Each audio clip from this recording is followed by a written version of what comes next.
بسم اللہ الرحمن الرحیم۔ اللہ کے نام سے شروع کرتا ہوں جو بہت ہی مہربان ہمیشہ رحم فرمانے والا ہے۔ سورہ النساء آیت نمبر 43۔ یا ایہا الذین آمنوا لا تقربوا الصلاة وانتم سکارى حتى تعلموا ما تقولون ولا جنبا الا عابری سبیل حتى تغتسلوا وَإِن كُنتُم مَّرْضَىٰ أَوْ عَلَىٰ سَفَرٍ أَوْ جَاءَ أَحَدٌ مِّنكُم مِّنَ الْغَائِطِ أَوْ لَامَسْتُمُ النِّسَاءَ فَلَمْ تَجِدُوا مَاءً فتيمموا صعيدا طيبا فامسحوا بوجوهكم وأيديكم ان اللہ کان عفوا غفورا۔ ترجمہ: اے ایمان والو، نہ قریب جاؤ نماز کے جب کہ تم نشے کی حالت میں ہو، یہاں تک کہ تم سمجھنے لگو جو زبان سے کہتے ہو، اور نہ جنابت کی حالت میں مگر یہ کہ تم سفر کر رہے ہو، یہاں تک کہ تم غسل کر لو، اور اگر ہو تم بیمار یا سفر میں، یا آئے کوئی تم میں سے قضائے حاجت سے، یا ہاتھ لگایا ہو تم نے اپنی عورتوں کو، پھر نہ پاؤ تم پانی، تو اس صورت میں تیمم کر لو پاک مٹی سے، اور اس کا طریقہ یہ ہے کہ ہاتھ پھیرو اپنے چہروں پر اور اپنے بازوؤں پر، بے شک اللہ تعالی معاف فرمانے والا بڑا بخشنے والا ہے۔ سورہ النساء آیت نمبر 43 کے پہلے حصے کی تفسیر۔ عرب میں شراب کا استعمال عام تھا، اگر اسے یک لخت حرام کر دیا جاتا تو مسلمان بڑی مشکل میں مبتلا ہو جاتے، اس لیے حکیم و علیم خدا نے اس کی حرمت کے احکام تدریجاً نازل فرمائے۔ ابتدا میں تو صرف اتنا اشارہ کر دیا کہ یہ مضر اور نقصان دہ چیز ہے، اس سے بعض لطیف طبائع نے شراب چھوڑ دی۔ پھر یہ آیت نازل ہوئی جس میں اوقات نماز میں شراب کی ممانعت کر دی گئی۔ اس کا اثر یہ ہوا کہ دن میں شراب کا استعمال بند ہو گیا، عشاء کی نماز کے بعد ہی لوگ اس سے شوق کرتے۔ کچھ مدت بعد شراب کی قطعی حرمت کا حکم نازل ہوا۔ اس آیت کا شان نزول یہ ہے کہ ایک روز حضرت عبد الرحمن بن عوف کے ہاں کئی صحابہ مدعو تھے۔ کھانے کے بعد دور شراب چلا۔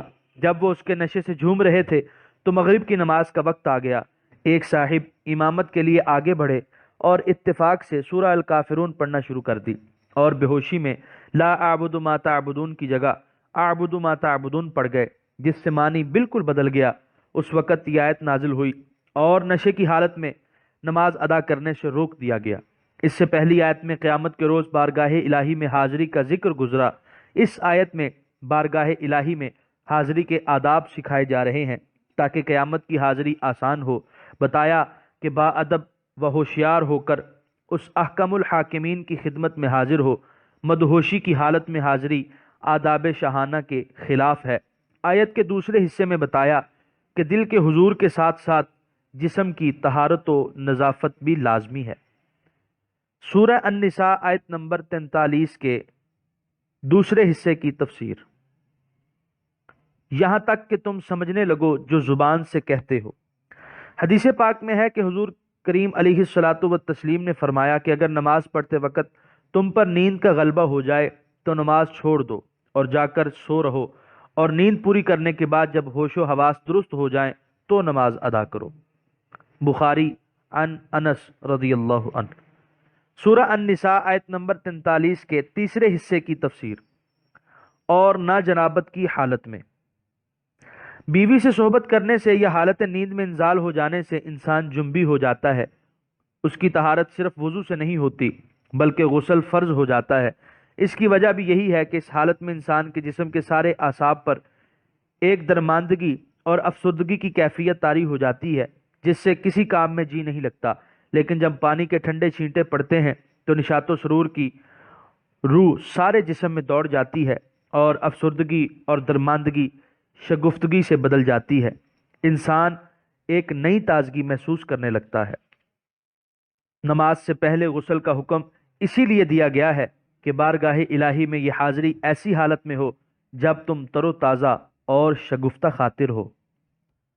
سورہ النساء آیت نمبر 43 کے چوتھے حصے کی تفسیر۔ مگر یہ کہ تم سفر کر رہے ہو یہاں تک کہ تم غسل کر لو۔ ان الفاظ کا معنی سمجھنے کے لیے ہمیں لفظ الصلاۃ پر جو ابتدائے آیت میں گزرا اثر نو غور کرنا چاہیے کہ بعض علماء کے نزدیک، جن میں امام شافعی بھی ہیں، الصلاۃ سے مراد مسجد ہے۔ اس صورت میں آیت کا معنی یہ ہوگا کہ جنابت کی حالت میں مسجدوں میں نہ جاؤ۔ ہاں، اگر مجبوراً گزرنا پڑے اور دوسرا کوئی راستہ نہ ہو تو صرف گزرنے کی اجازت ہے، لیکن وہاں ٹھہرو نہیں۔ اور بعض علماء نے صلاۃ سے مراد نماز ہی لی ہے، تو اس صورت میں معنی یہ ہوگا کہ سفر کی حالت میں جنبی کو اجازت ہے کہ وہ تیمم کر کے غسل کے بغیر نماز پڑھ لے، جس کی تفصیل آگے آ رہی ہے۔ سورہ النساء آیت نمبر 43 کے 5ویں حصے کی تفسیر۔ اور اگر ہو تم بیمار یا سفر میں، یا آئے کوئی تم میں سے قضائے حاجت سے، یا ہاتھ لگایا ہو تم نے اپنی عورتوں کو۔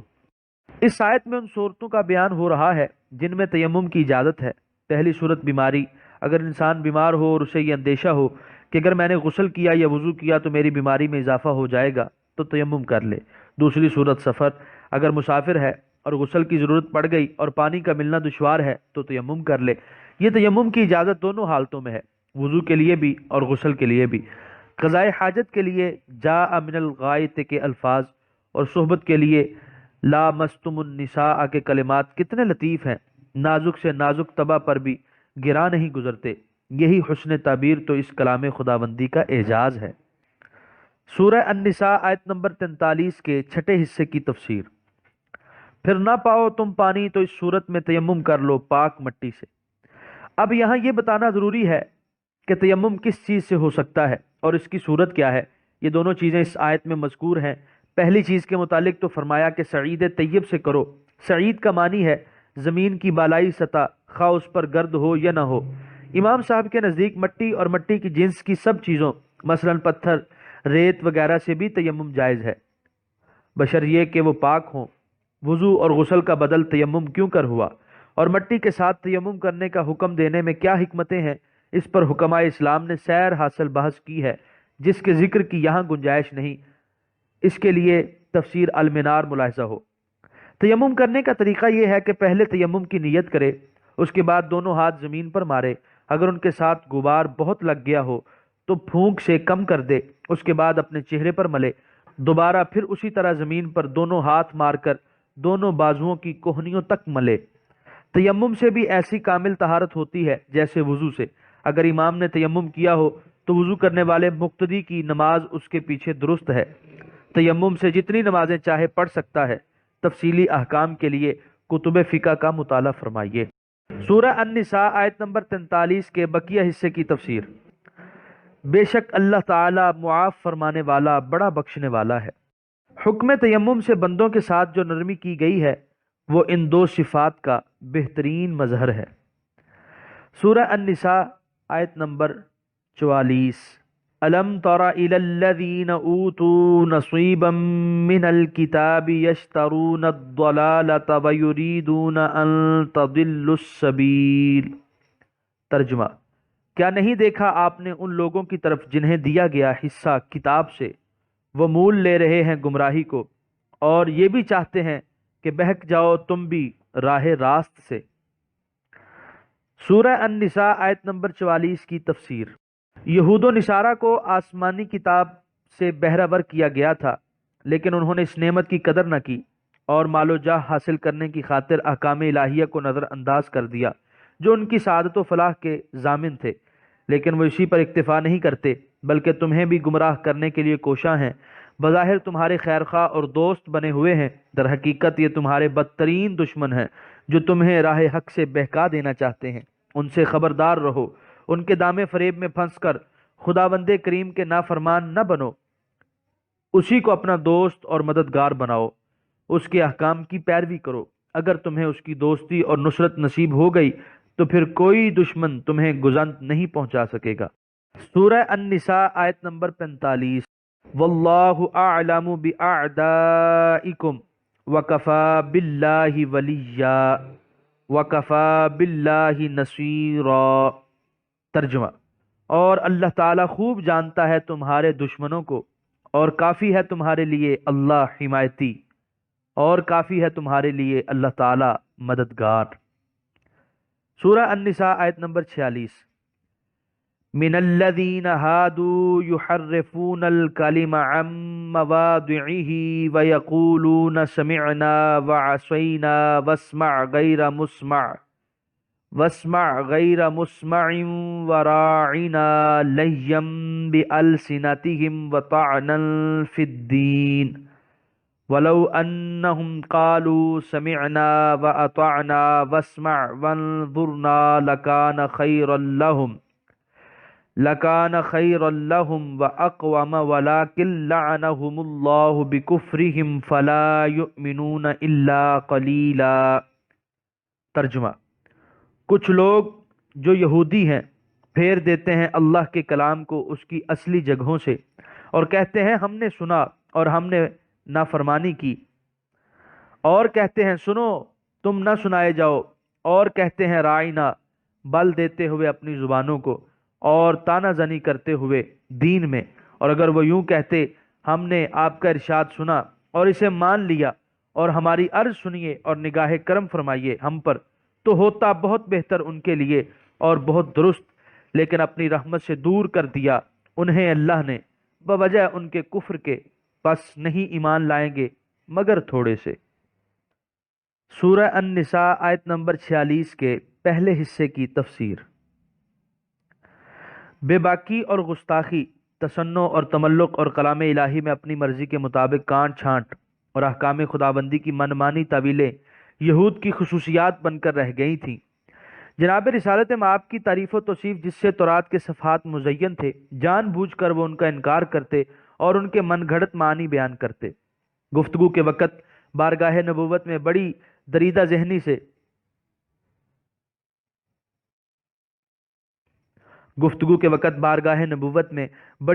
ذہنی سے کام لیتے، طبعی خصت کے باعث ذو معنی کلمات استعمال کرتے جن میں مدح و ذم کے دونوں پہلو ہوتے، اور اپنی زبانوں کو بل دے کر ان کا ایسا تلفظ کرتے جن سے ذم کا پہلو زیادہ نمایاں ہوتا، اور اگر ٹوکا جاتا تو فوراً کہہ دیتے کہ نہیں صاحب ہمارا مدعا یہ تھا۔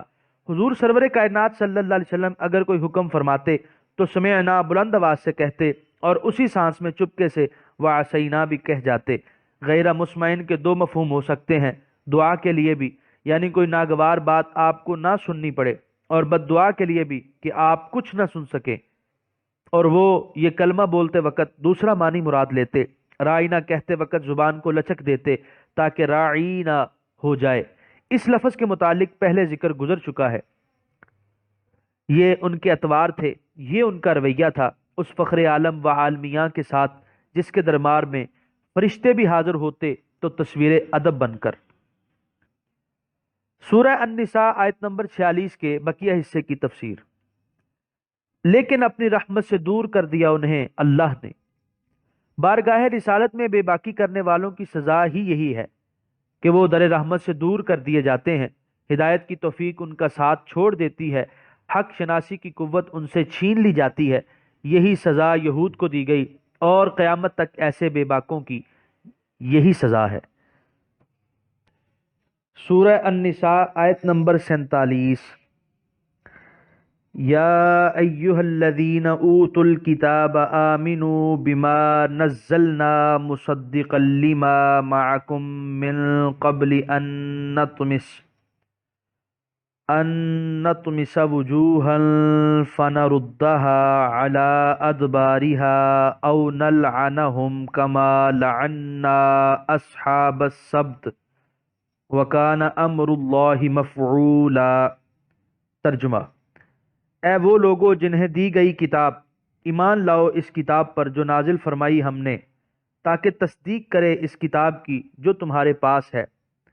ایمان لاؤ اس سے پہلے کہ ہم مسخ کر دیں چہرے، پھر پھیر دیں انہیں پشتوں کی طرف، یا لعنت کریں ان پر جس طرح ہم نے لعنت کی سبت والوں پر، اور اللہ کا حکم پورا ہو کر رہتا ہے۔ سورہ النساء آیت نمبر 47 کی تفسیر۔ کسی چیز کا نام و نشان مٹا دینے کو عربی میں طمس کہتے ہیں، اور چہرے کا حلیہ بگاڑ دینا، اس کے نقش و نگار کو خراب کر دینا طمس الوجہ کہلاتا ہے۔ یہ اس کا لغوی معنی ہے، اور اہل زبان صلاحیتوں کے مسخ ہو جانے کے لیے بھی طمس کا لفظ استعمال کرتے ہیں۔ چنانچہ علامہ بیضاوی، قرطبی اور دوسرے جلیل القدر مفسرین نے اس کا یہ مفہوم بھی بیان کیا ہے، یعنی یہود جن پر اسلام اور پیغمبر اسلام کی صداقت روز روشن کی طرح عیاں تھی اور پھر بھی وہ انکار پر مصر تھے، انہیں تنبیہ کی جا رہی ہے کہ باز آ جاؤ، یہ ضد اچھی نہیں، اور اگر تم حق کے سامنے جھک نہ گئے تو یاد رکھو حق پذیری کی صلاحیت سے ہی محروم کر دیے جاؤ گے۔ تمہاری آنکھیں دیکھ تو رہی ہوں گی لیکن حق کو پہچان نہیں سکیں گی، تمہارے کان سن تو رہے ہوں گے لیکن حق بات کو نہیں سنیں گے۔ بیضاوی کے الفاظ ملاحظہ ہوں۔ بعض علماء نے وجوہ کا معنی چہروں کی بجائے روسا کیا ہے، یعنی ہم تمہارے سرداروں کے چہرے بگاڑ دیں گے، یعنی اب ان کے چہروں پر جو رونق اور تر و تازگی ہے وہ چھین لی جائے گی، ان کے چہرے بے نور اور بے رونق ہو کر رہ جائیں گے، جس پر نامرادی اور ناکامی کی گرد پڑی ہوگی۔ اور نردہا کا مطلب یہ بھی بیان کیا گیا ہے کہ انہیں مدینہ طیبہ سے جلا وطن کر کے پھر سینا کے لیے بے آب و گیاہ صحرا میں لوٹا دیا جائے گا۔ سورہ النساء آیت نمبر 48۔ ان اللہ لا یغفر ان یشرک بہ ویغفر ما دون ذلک لمن یشاء ومن یشرک باللہ فقد افتری اثما عظیما۔ ترجمہ: بے شک اللہ تعالی نہیں بخشتا اس بات کو کہ شرک کیا جائے اس کے ساتھ، اور بخش دیتا ہے جو اس کے علاوہ ہے جس کو چاہتا ہے، اور جو شریک ٹھہراتا ہے اللہ کے ساتھ وہ ارتکاب کرتا ہے گناہ عظیم کا۔ سورہ النساء آیت نمبر 48 کی تفسیر۔ علامہ ابو عبداللہ الانصاری القرطبی نے اپنی تفسیر الجامع الاحکام القرآن میں شرک کے متعلق بہترین بحث کی ہے، جس کا خلاصہ ہدیہ ناظرین کرتا ہوں۔ آپ فرماتے ہیں کہ شرک کے 3 مرتبے ہیں اور تینوں حرام ہیں، یعنی اللہ تعالیٰ کے علاوہ کسی انسان، جن، شجر و حجر کو الہ یقین کرنا، یہی شرک اعظم ہے، اور عہد جاہلیت کے مشرکین یہی شرک کیا کرتے تھے، جیسے سورہ الصافات میں ان کے متعلق ہے: اذا قیل لهم لا الہ الا اللہ یستکبرون ویقولون انا لتارکو آلہتنا لشاعر مجنون۔ جب انہیں یہ بتایا جاتا کہ اللہ تعالیٰ کے سوا اور کوئی خدا نہیں تو تکبر کرتے اور کہتے کیا اس شاعر دیوانہ کے کہنے پر ہم اپنے خداؤں کو چھوڑ دیں۔ یعنی شرک کا دوسرا درجہ یہ ہے کہ کسی کے متعلق یہ اعتقاد رکھا جائے کہ وہ مستقل طور پر اور بالذات اللہ تعالیٰ کے بغیر کوئی کام کر سکتا ہے، اگرچہ اس شخص کو الہ نہ مانتا ہو۔ اور نمبر 3، یعنی کسی کو عبادت میں شریک کرنا، اور یہ ریا ہے، اور یہ بھی شرک کی ایک قسم ہے۔ اب آپ انصاف فرمائیے کہ کوئی مسلمان کسی کے متعلق خواہ ذات پاک مصطفیٰ علیہ اطیب التحیت و اجمل الثناء ہی ہو، یہ اعتقاد رکھتا ہے؟ اگر نہیں، اور یقیناً نہیں، تو پھر وہ صاحبان جو مسلمانوں کو مشرک ثابت کرنے کے لیے ایڑی چوٹی کا زور صرف کرتے ہیں، اور وہ تمام آیات جو مشرکین مکہ اور کفار عرب کے حق میں نازل ہوئیں، جن کے شرک کی کیفیت اوپر مذکور ہوئی، سمجھے بے سمجھے مسلمانوں پر چسپاں کرتے ہیں، کیا انہیں خدا کا خوف نہیں؟ وہ ڈریں کہیں ان کا شمار یحرفون الکلم عن مواضعہ کے زمرے میں نہ ہو۔ شرک کی حقیقت سمجھ لینے کے بعد اب اس پر غور فرمائیے کہ شرک کیوں ظلم عظیم ہے اور کیوں اس جرم کی بخشش نہیں ہوگی۔ شرک اس قادر مطلق اور شہنشاہ کائنات کے خلاف بغاوت ہے۔ اس کی بادشاہی اور فرما روائی میں کسی کو شریک کرنا اس کو حاکم اعلیٰ اور آمر مطلق تسلیم کرنے کے منافی ہے۔ ظاہری حکومتیں سنگین سے سنگین جرم کرنے والے کے لیے عفو و درگزر کا دروازہ کھلا رکھتی ہیں، لیکن علم بغاوت بلند کرنے والا گردن زدنی ہوا کرتا ہے۔